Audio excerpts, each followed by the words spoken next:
Looks perfect. Okay, great. Well, thank you, Molly, for that awesome introduction. Lori and I are so thrilled to be here this afternoon, and we really appreciate everyone for their time today. As Molly said, we'll be talking about the fall cankerworm and giving an overview of the biology and management of this insect, as well as talk about its impact in Virginia.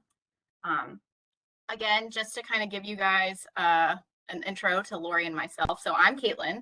Um, we together, Lori and I work for the Virginia Department of Forestry, and we are the entire forest health team for the agency serving the Commonwealth. I'm the forest health specialist, and Lori Chamberlin, who you'll hear from shortly, is the forest health program manager.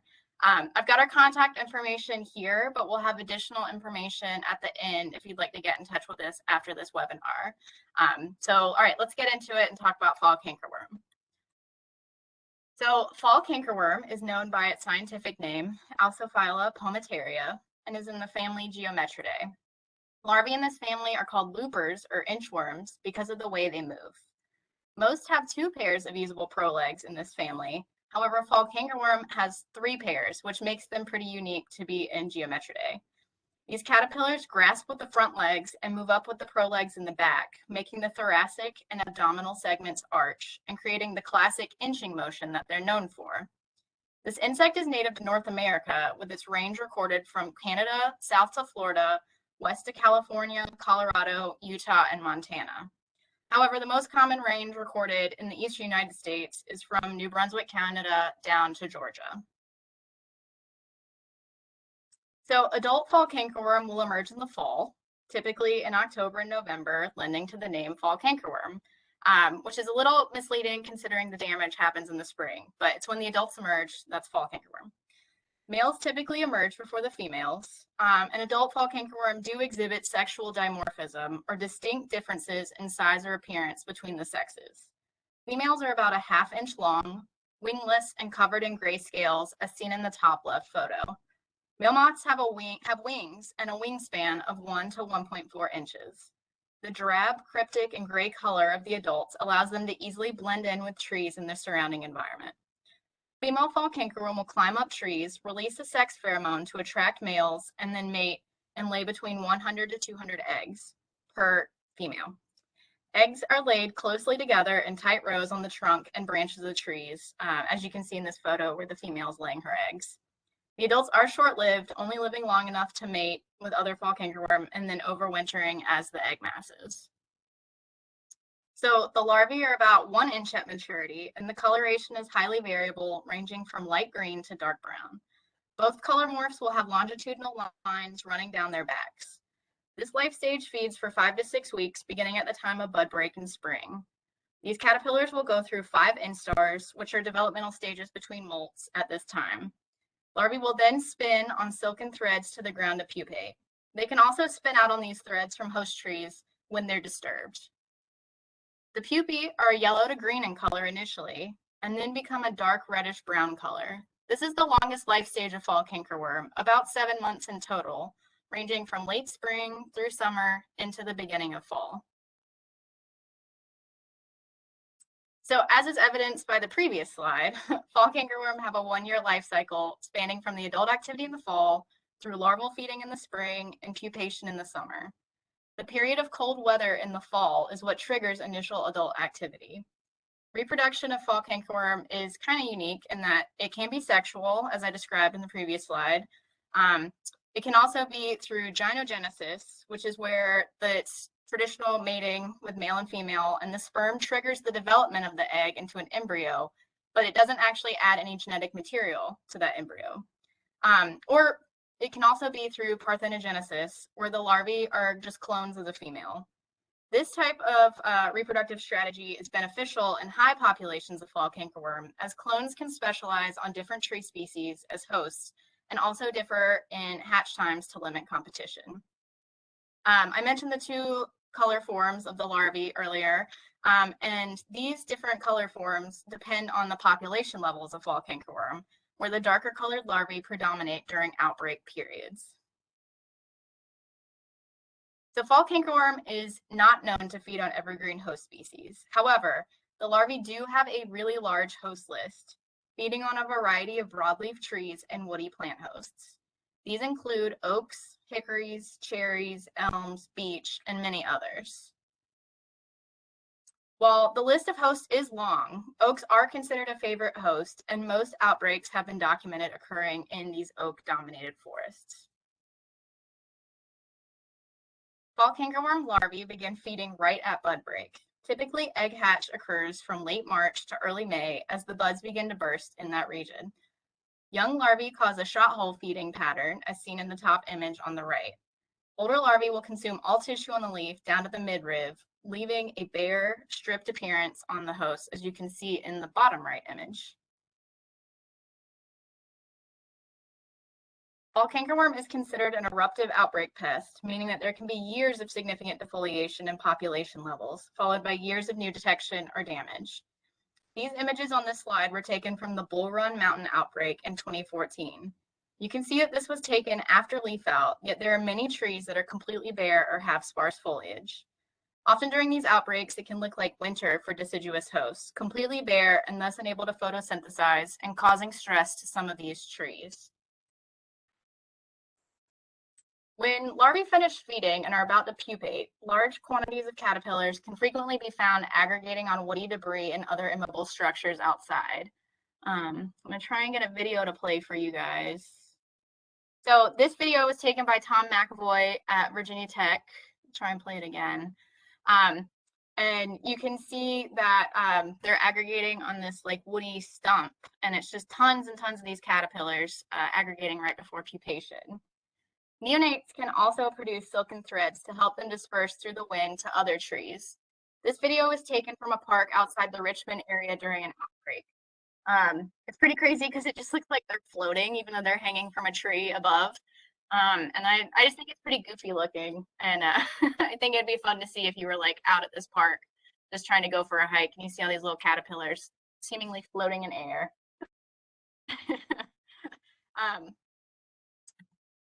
So outbreaks can occur anywhere that there are host species, which I mentioned earlier there are many of.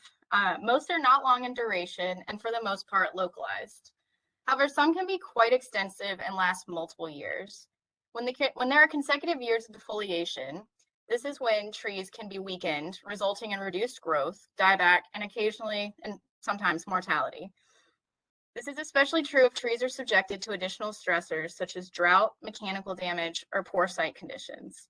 High populations of larvae can also be a nuisance pest, with large amounts of frass or insect poop raining down from trees, which is kind of gross if you're out at a park enjoying nature or sitting in your backyard and you've got insect poop raining down on you. Additionally, during these outbreak periods, it is not uncommon to find other species of defoliating insects working alongside fall cankerworm damage. These outbreaks can coincide with events of other similar species like other geometrids or other native defoliators such as forest tent caterpillar. It's also been documented on multiple occasions as feeding alongside the notorious Lymantria dispar, which is the scientific name of the pest formerly known as gypsy moth, since they have a very similar host preference with the oaks. So urban areas often host notable outbreaks due to the lack of species diversity typically found in these urban plantings and the fact that trees in this area are often planted at or around the same time, meaning that they'll reach maturity at or around the same time as well. These trees are also subjected to other stressors such as soil compaction, drought events, construction damage, and just, not always the most natural settings. One example of an urban area being hit especially hard by fall cankerworm is in Charlotte, North Carolina. This area is one of the most populated locations in North Carolina and has had fall cankerworm activity for almost every year over the last 30 years, first being documented in 1987. The exact reason for the duration of this outbreak is not fully known, but it is largely attributed to the high population of mature willow oaks, which are a favored host of fall cankerworm and are largely planted in Charlotte, North Carolina. In 2012, it was reported that close to 73,000 acres, or about 56% of the city's treed area, suffered from some extent of fall cankerworm damage. This map is from the city arborist made in 2015 and shows results from that year's trapping program. As you can see, the dark blue circles indicate that over 5,000 females were caught on these traps. And the royal blue circles that you can see indicate that numbers between 1,000 to 5,000 females were caught on these traps. These are really large numbers of reproducing females that will ultimately lead to many hungry caterpillars and many really sad oak trees. So one good thing about fall cankerworm is that since it is a native pest, natural predators can help keep populations in check. Telenomus alciphyllae is a tiny wasp that parasitizes fall cankerworm eggs and can help collapse outbreak populations. Female wasps in this genus will lay an egg within the egg of fall cankerworm. Her developing young will feed upon developing fall cankerworm, and ultimately, the next generation of Telenomus wasps will emerge from these eggs. Parasitized eggs can be determined by looking at the fall cankerworm eggs, and you can tell that they're successfully parasitized is that they'll have a tiny open circle at the end where the adult wasps emerge. The image on the right shows a Telenomus wasp emerging from a related geometrid species, the elm spanworm. And you can see the little wasps coming out, and you can see the little round openings at the end, showing that these eggs were in fact parasitized. Ground beetles in the genus Calisoma have also been shown to feed on larvae and help reduce numbers. These beetles are predatory as both larval and adult stages, and the one pictured below, Calisoma scrutator, is so effective it's earned the nickname the caterpillar hunter, which I just think is one of the coolest names for an insect ever. Both adults and larvae of these beetles will climb shrubs and trees in search of caterpillars to feed upon them, and in the course of one beetle's life, it can eat hundreds of caterpillars. Their large mandibles and their highly effective predation make them one of the top invertebrate predators in forest ecosystems. Additionally, climatic conditions can help control populations as well. Late spring frosts can kill tender young foliage of host trees, which serves to limit the food source available to populations of caterpillars. In forested areas, outbreaks tend to be short-lived and cause minimal damage, as the outbreaks usually die down on their own to the increased natural enemy populations, like I described in the last slide. However, in urban and public use areas, direct control can be necessary if the foliation occurs for multiple consecutive years. Reducing other stressors to urban trees, such as mulching, fertilizing, and watering in time of drought, can make them more resilient to insect attack. One control method that is available when populations of fall cankerworm are high is Bacillus thuringiensis variety Christaki, which I'm going to abbreviate from here on as BTK. Bacillus thuringiensis is a naturally occurring bacteria specific to certain orders of insects and does not cause harm to humans. BTK is specific only to Lepidopterans, which is the order for butterflies and moths, making it extra safe for non-target insects. Larvae must ingest the spores to be effective.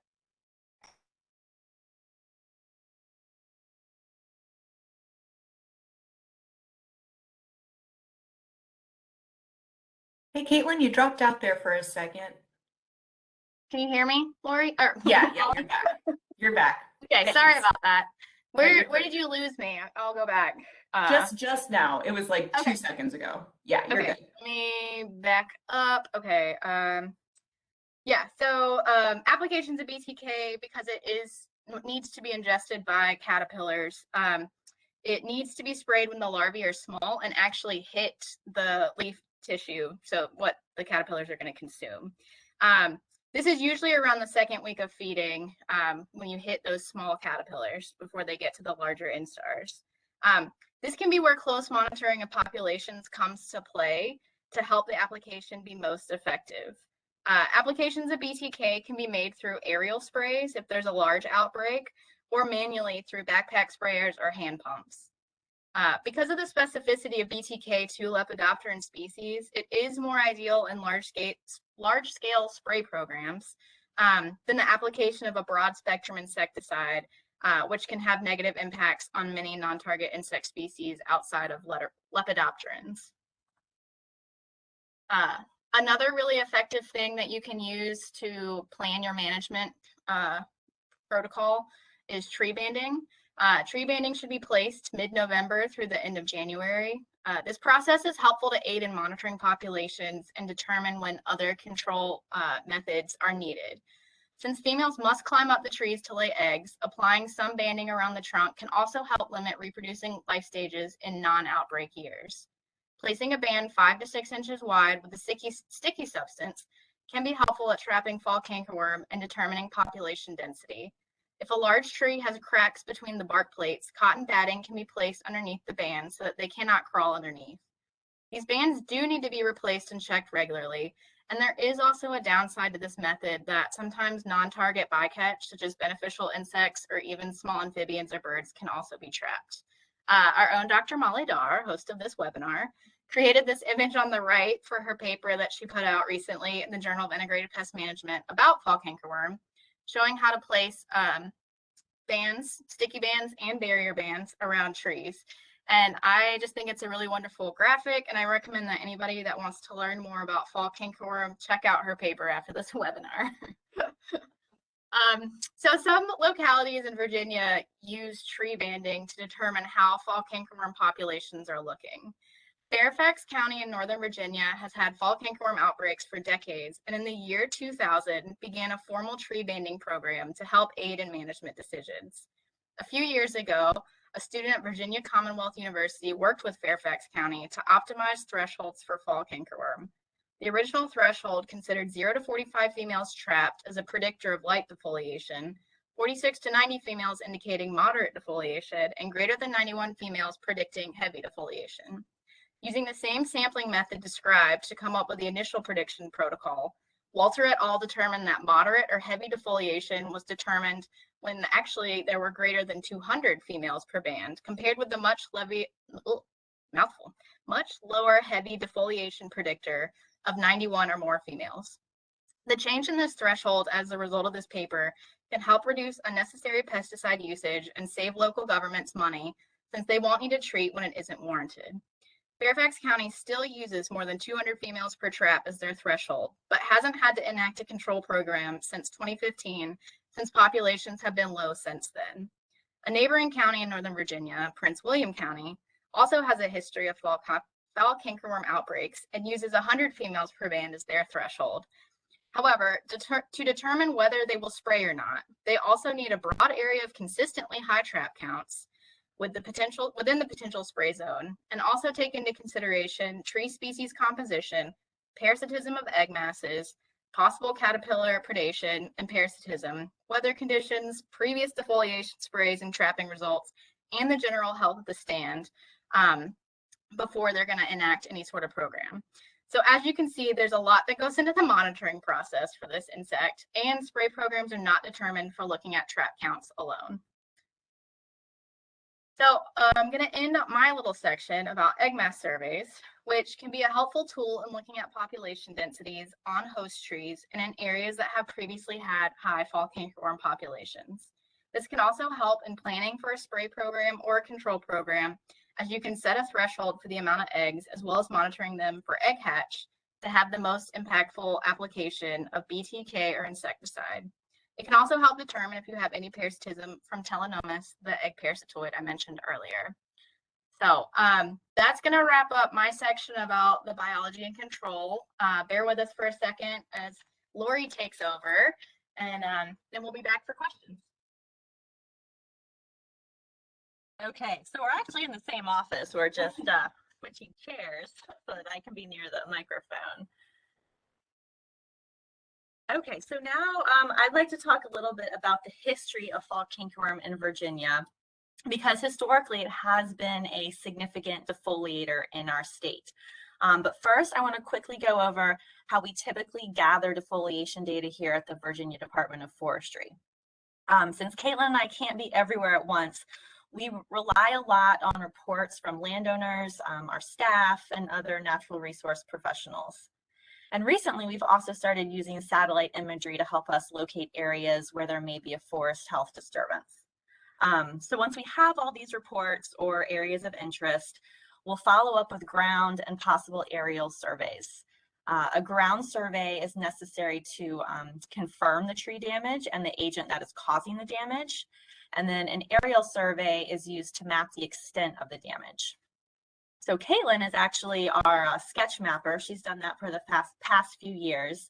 So she goes up in a small aircraft with a pilot, and she uses digital mobile sketch mapping software on a tablet to map the damage that she sees in the canopy as they fly over the areas. So typically for a big defoliation event, we confirm the causal agent and try to map the extent of the damage. And so that's how the Forest Health Program here at the Department of Forestry has documented defoliation events for a while, using some iteration of this process. So at the Department of Forestry, pest reports with this information about significant forest health disturbances have been published since 1955. And these pest reports, they really just were sitting in a closet in our office. We actually just digitized all of them a few years ago. But you can see that they used to be housed in these large binders just full of typed up reports.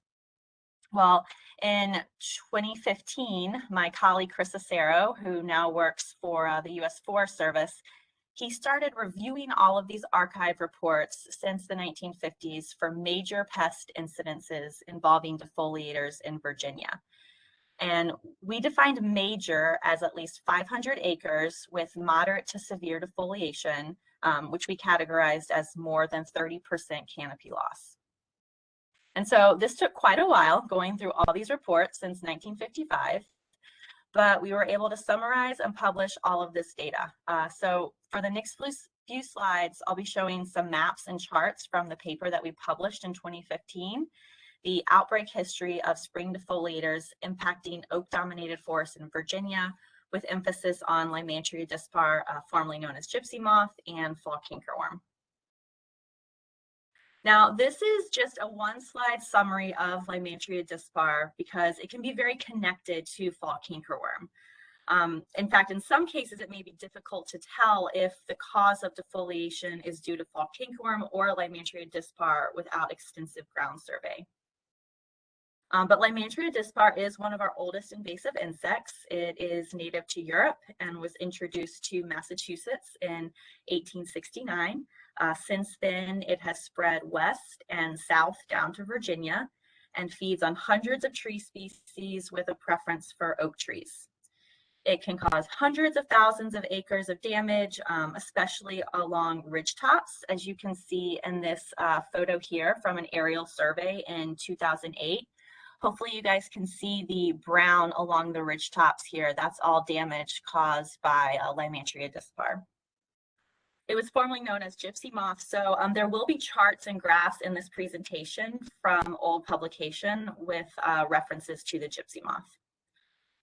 Lymantria dispar and fall cankerworm, they do tend to overlap in terms of hosts, types of damage, and preferred habitat. But Lymantria is invasive, and it's well known that invasive species can have devastating impacts on our forests. But based on the records in Virginia, we see that some of our native Lepidoptera, such as fall cankerworm, they can also have severe long-term impacts on the oak resource in Virginia. Okay, so this is a good summary of the history of defoliators in Virginia. The red line here is Lymantria dispar, the blue line is fall cankerworm, and the black line is all native defoliators, including fall cankerworm. So the first thing to note is that significant Lymantria defoliation didn't start until about 1984. That's when we have the earliest aerial survey data for Lymantria. But since then, Lymantria outbreaks have been rather cyclical, with population outbreaks and crashes. And during outbreaks, such as the one here between 1990 and 1995, Lymantria dispar has been pretty devastating, defoliating over 700,000 acres in just 1 year. But we can also see from this chart that Lymantria defoliation has really decreased in recent years. You can see that the defoliation really drops off from 2010 onward. And that may be due to a fungus called Entomophaga myrmiga that proliferates during wet weather and kills Lymantria larvae. So if there is a wet spring, the fungus can act as biological control and keep Lymantria populations below damaging levels. Okay, so now let's look at the other lines on this graph. The blue line is fall cankerworm and the black line is all native defoliators. And so if you compare the two, you can see that fall cankerworm makes up a very high percentage of all native defoliators that have caused significant defoliation in Virginia. And while we only have records of Lymantria defoliation since 1984, we have records of fall cankerworm defoliation since the beginning of our data set in the 1950s. So historically, fall cankerworm has had the most frequent outbreaks since 1955 in Virginia. When we summarized this data, we combined all the polygons of significant defoliation events into one map, and so that's what you can see here. It includes areas mapped by aerial survey, old paper maps that we digitized, and polygons created from written descriptions such as certain mountain ranges or areas bordered by waterways and roads. And so you can see a lot of these polygons are along ridgetops in the western part of the state. It's common for outbreaks to occur in the same general area over multiple years. So each red polygon could represent multiple native defoliators and or multiple years. So for example, polygon 10 represents an area that has been defoliated by fall cankerworm, linden looper, half-wing geometer, and forest tank caterpillar over multiple years. And this is important because, as Caitlin mentioned earlier, consecutive repeated defoliation can lead to tree mortality. So these areas that have been defoliated multiple times by the fall cankerworm and potentially other Lepidoptera, that's where we would expect to see some long-term damage to forest health. So I also want to look at this damage area over here in the eastern part of the state. And that was a fall cankerworm outbreak from 2012 to 2014. And here is a better map of that area. It was our most recent large-scale outbreak of fall cankerworm in Virginia. And in fact, it is the largest outbreak of fall cankerworm ever documented in Virginia. And it was unique for a couple reasons. One, because it occurred in the eastern Piedmont and coastal plains of Virginia instead of the mountains where most previous outbreaks have been. And also, it received a lot of attention by the public because it occurred in some larger cities. So you can see these defoliation areas are around the Richmond area and then also up near like Stafford and Fredericksburg. So for some people, this was the first they'd ever heard of fall cankerworm, but all of a sudden it was everywhere in their yards, defoliating all of their trees, the frass raining down and covering decks, outdoor furniture, vehicles, and really anything outside. So when we say that fall cankerworm can be a nuisance pest, this is the scale we're talking about. Many outbreaks occur in the mountains where few people ever notice them, but this outbreak in the eastern region led to a lot of calls and a lot of questions from the public. Fortunately, though, that outbreak crashed by 2015 and has remained low ever since. Okay, another interesting spot for fall cankerworm is the Bull Run Mountains up in northern Virginia. And let's see, I think I have a better, yeah, here's a better map of that area. It borders Fauquier and Prince William counties.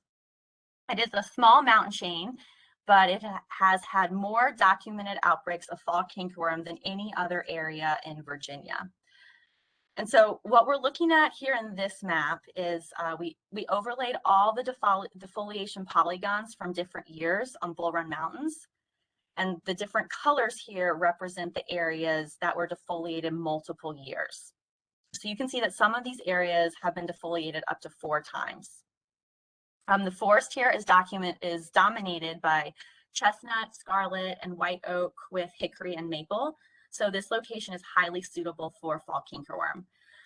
But, you know, there are many other locations with similar habitat, so it is unclear exactly why this particular area has had so much defoliation.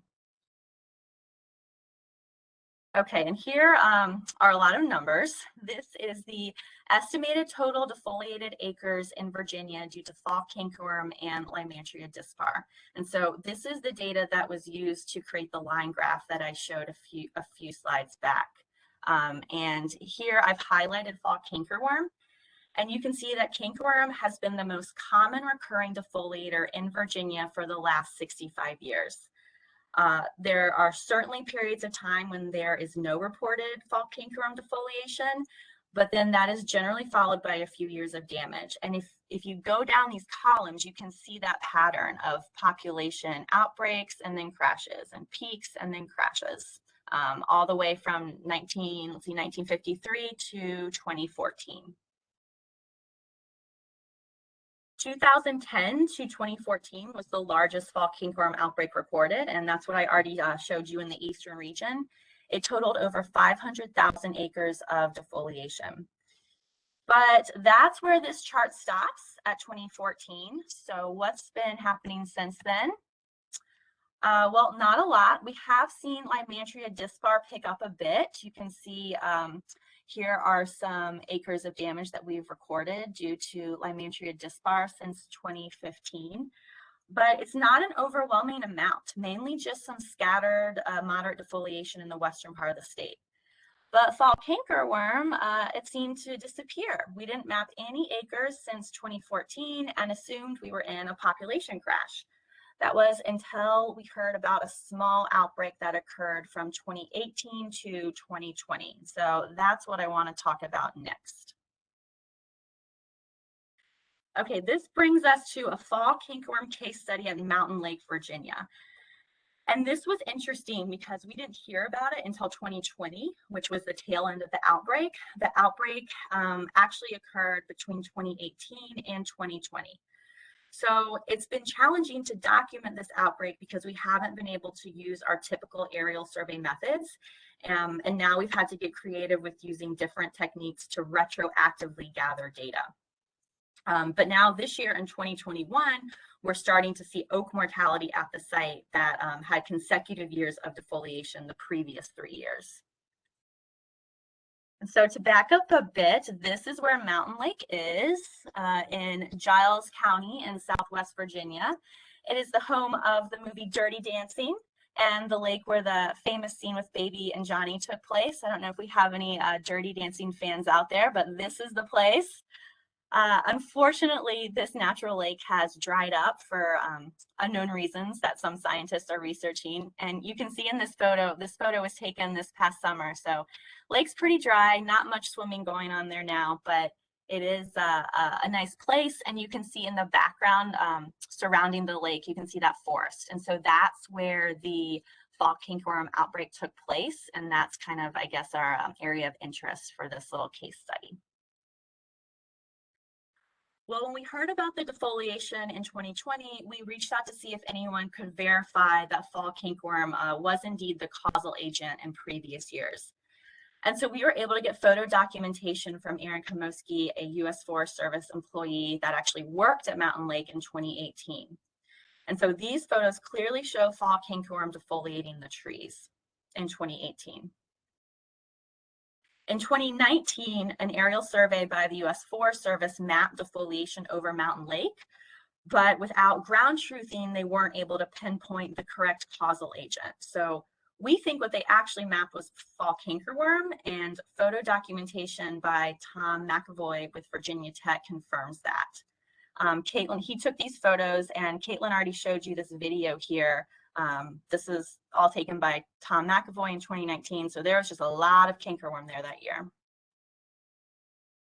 And then in 2020, we finally got out there, and Virginia Department of Forestry staff were able to conduct ground surveys to confirm fall cankerworm. Unfortunately, no aerial surveys were conducted due to COVID-19 restrictions, but you may be able to see the canopy damage in this photo looking across the lake. Those brown areas that you can see, that's the damage in the canopy due to fall cankerworm. And then in 2020, we did do an aerial survey. Caitlin actually flew a different area in Southwest Virginia looking for Lymantria dispar damage. And on her way back, she flew over Mountain Lake. The population had crashed, so she wasn't able to map defoliation, but she did see a bunch of tree mortality, which you can see here in this photo, all these standing dead trees. So we went back to confirm with ground surveys and to try to document this tree mortality. And here's the protocol we used, but we basically just walked along a trail in the woods, just upslope from the lake, and stopped every 75 meters to measure a 10th acre plot. This yellow circle right here, that was where we were putting our plots in. We just walked along one of these trails indicated by these green lines, stopped every 75 meters, walked down into the woods towards a trail closer to the lake. And then when we were equidistant from both trails, we marked the plot. And then within each plot, we identified and measured every stem greater than 4 inches and assessed its health as healthy, declining, or dead. And so here's the data we collected. We combined the data from the plots, and for each species, we calculated the percent of trees that were healthy, declining, and dead. For some of these tree species, they just weren't very common, and we only measured a couple trees. So we decided to only focus on species for which we had 5 or more stems in the study area. And so that's what I have highlighted and graphed here. 85% of all red oaks in our plots were dead or declining. 80% of all white oaks were dead or declining, and about 80% of all hemlocks were dead or declining. Only 20% of birch and about 17.5% of red maple were dead or declining. So the significant mortality was seen in oaks and hemlock. Now, for hemlock, we know that hemlock trees in eastern North America are being impacted by the hemlock woolly adelgid, a small invasive insect that settles at the base of hemlock needles. It feeds on plant sap and causes tree decline and mortality. And we definitely saw evidence of hemlock woolly adelgid in our plots at Mountain Lake. So that explains the high level of decline and mortality in these hemlock trees.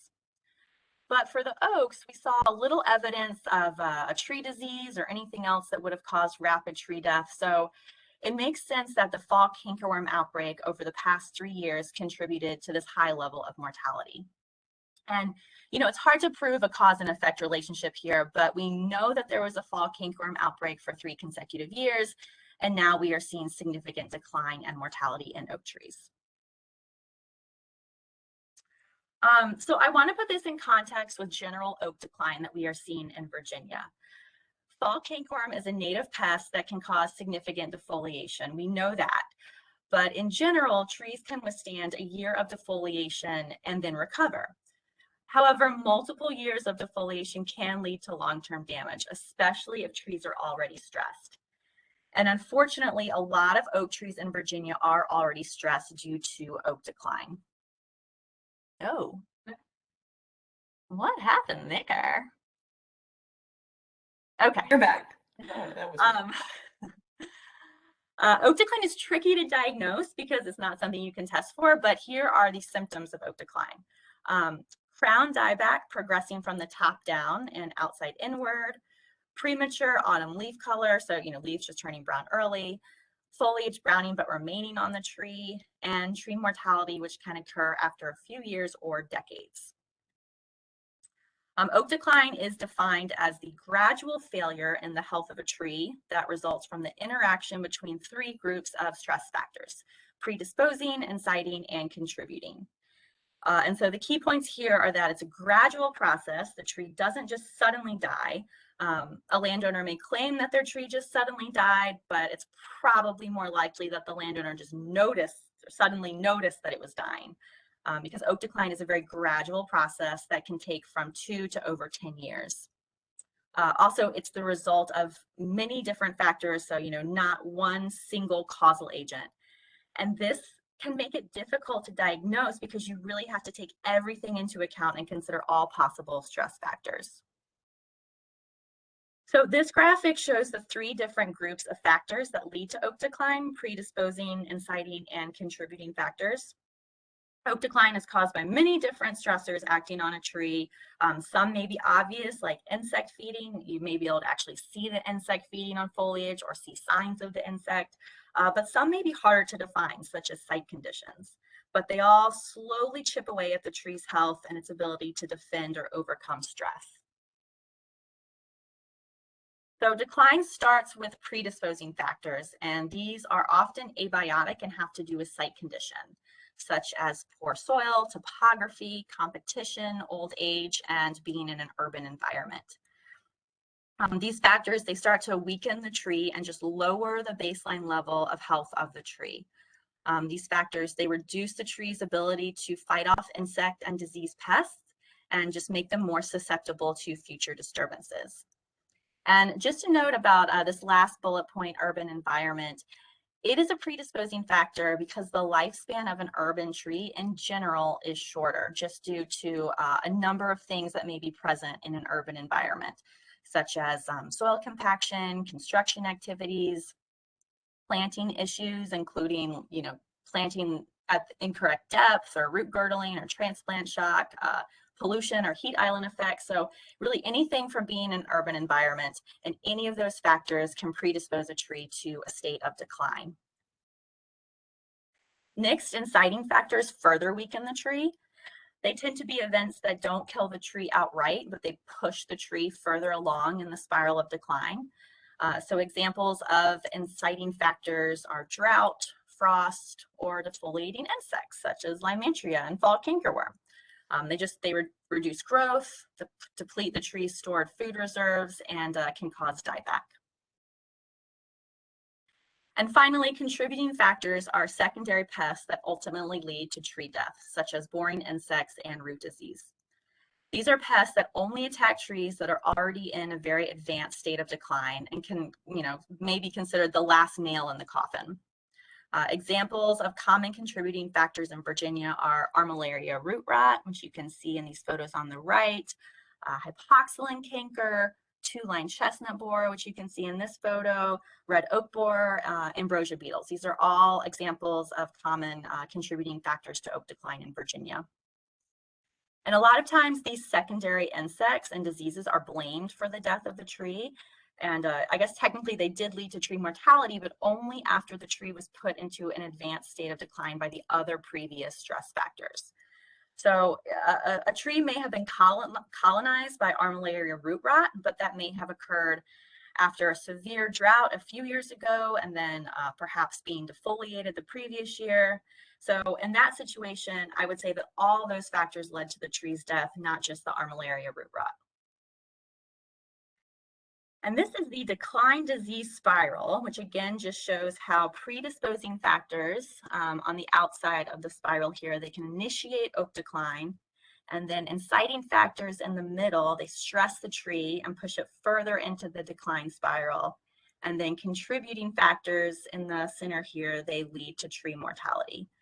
But these contributing factors, they won't kill a tree unless the tree is already weakened by predisposing and inciting factors. And so I just wanted to note a few factors on this graphic. Urban environment is listed up here as a major predisposing factor. And then also we have old age here. In Virginia, a lot of our oaks are experiencing oak decline, and a major predisposing factor is old age. Trees live a long time, often longer than humans, but they don't live forever. And we just have an aging cohort of oaks that are reaching mature ages. And so that advanced age makes them susceptible to other stress factors, such as defoliating insects, like the fall cankerworm. And so after that, it's a pretty easy road to tree mortality.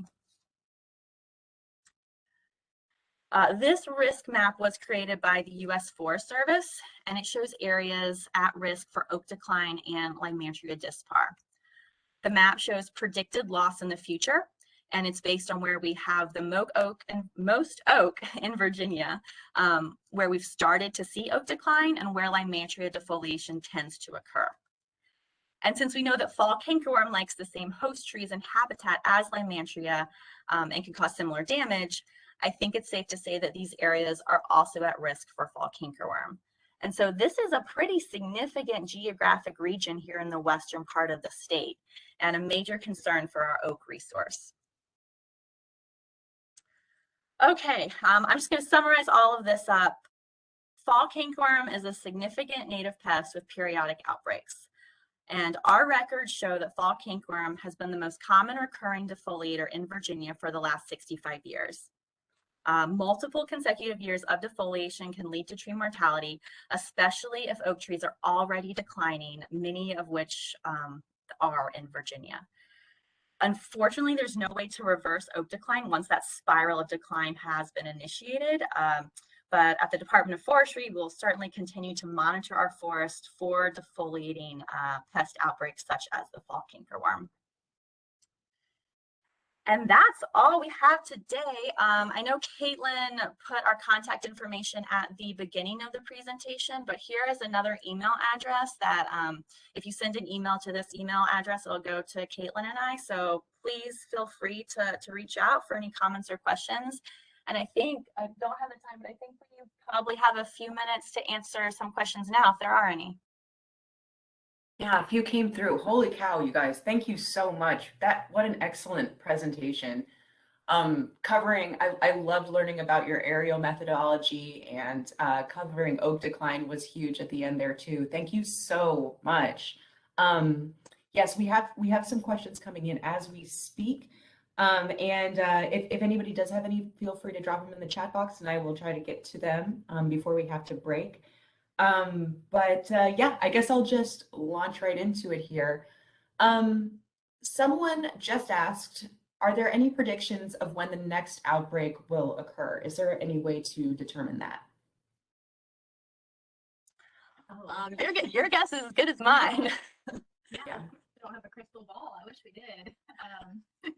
I mean, if you look at like the line graph and the chart that listed, you know, when we were seeing lots of defoliated acres and when we weren't mapping any, it was pretty cyclical. And so we were kind of thinking that we would see another one soon because the last big outbreak was 2010 to about 2014. So we knew we were kind of due for one. We just hadn't heard or detected any significant defoliation until we heard about that small outbreak at Mountain Lake. So yeah, I don't know. I think we could definitely see some fall cankerworm probably in the western part of the state, but that one outbreak in the eastern part of the state and more of an urban area, that was a surprise. So it really could pop up anywhere, anytime. Yeah, okay, makes sense. Folks want to know, do any birds prey on fall cankerworms as natural predators? Yeah, I'm sure they do.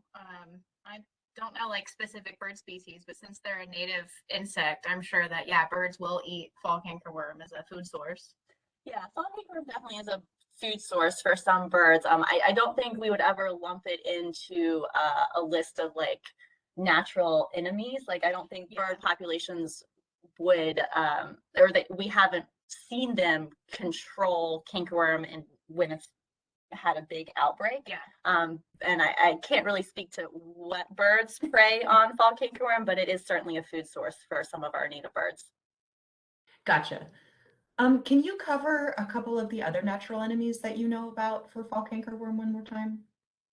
Yeah, so as I said earlier, there's the Telenomus alciphyllae, which is the egg parasitoid, which controls the eggs of fall cankerworm. And then there's the Calisoma beetle, which is a generalist beetle that feeds on like a lot of different caterpillars, but it will pick up on high levels of fall cankerworm populations when they're out and present. So, you know, I'm sure there's another number of other insect pests that are generalists that'll also feed on fall cankerworm.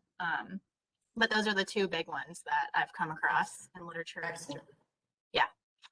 Thanks. Okay. Somebody asked, is it possible that the high number of recorded outbreaks at Bull Run are related to more monitoring occurring over time? Yeah. It could be. Yeah, I mean, you know, a lot of the outbreaks that have been recorded in our records are in pretty remote areas in the western part of the state along ridge tops. And so we really only record those when we do an aerial survey. Some of those are hard to get to with ground surveys. That's what we map with an aerial survey. With an area like Bull Run Mountains in Northern Virginia, I think that's pretty accessible by foot. And so I imagine there has been slightly more monitoring in that area. Yeah. Okay. High number of population. Somebody wanted to know if there's any way that you were able to determine why fall cankerworm crashed in 2015? And the follow-up question was, are trees adapting by producing any toxins to fall cankerworm? Hmm. So I can't say for sure why the population crashed in 2015, but I mean that's the pattern that we typically see with native pests. They'll have a population outbreak, it'll last for a couple of years, and then natural enemies will eventually catch up, control the population. So I imagine after 2 to 3 years of really high cankerworm populations, the natural enemies were finally just able to catch up and control that population. There may have been some other factors in there as well. And then in terms of trees developing any sort of defense mechanism, I have not heard of that. But if someone has, I'd be really interested in reading more about that. For sure. It's a good question. For urban areas, is there a preventative management technique like systemic insecticides that can be used to reduce outbreaks? No, I think typically, since it is a native pest, there's no preventative management that's done.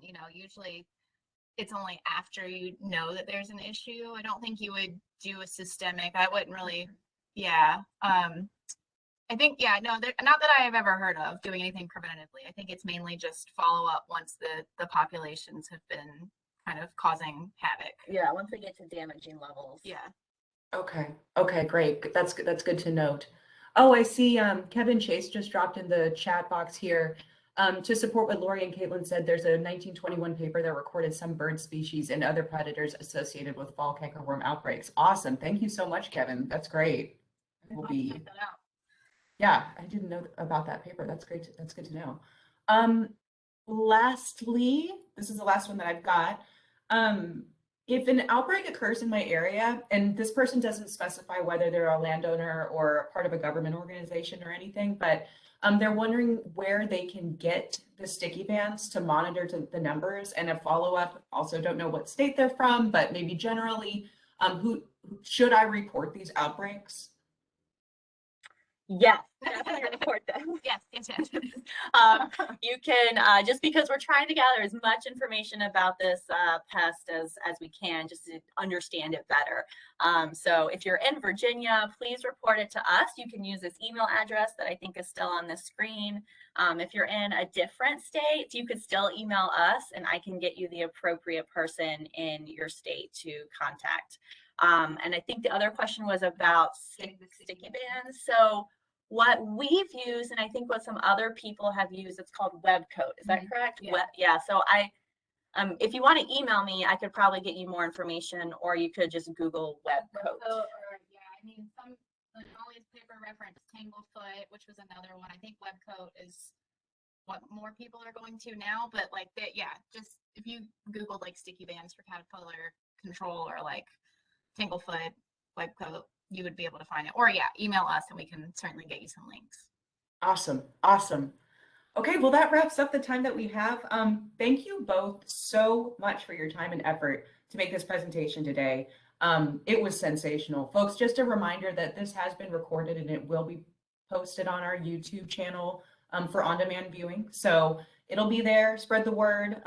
This was just a tremendous resource of information. I know that there isn't a lot of fall cankerworm information out there aggregated per se. So truly, thank you guys. Thank you both so much. And with that, I will turn you loose. I've taken more than enough of your time.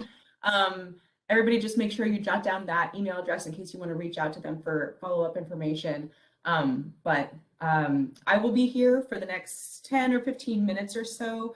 If anybody has any trouble following up with their CEU questions or they have any questions directly for me, I'm going to drop my contact information in the chat box. But I think that'll about do it. Thank you. Thank you both, Lori and Caitlin, for your time today. We are so grateful to you. Thanks for having us, Molly. Yeah, thanks, Molly. Thanks, everybody. Y'all take care.